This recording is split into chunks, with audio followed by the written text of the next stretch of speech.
చల్లగాలి మోసుకొచ్చెరా సేను శిలకల ముచ్చట్లు దారి పొడుగు సెట్ల కొమ్మలా రాలుతున్న పూల సప్పట్లు గట్టి మోపులు కాల్వ కట్టులు చెమట సుక్కల్లో తడిసిన ఈ మట్టి గంధాల పల్లెటూరు దీని తీరే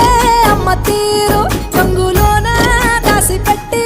కొడుకుకిచ్చే ప్రేమ వేరు ఊరు పల్లెటూరు దీని తీరే కన్న కూతురు కళ్ళ ముందే ఎదుగుతున్న సంబరాల పంట పైరు వంద గడపల మందన పల్లె గోడ గట్టని గూడున పల్లె చెరువుల తుల్లటి జల్ల షాపోల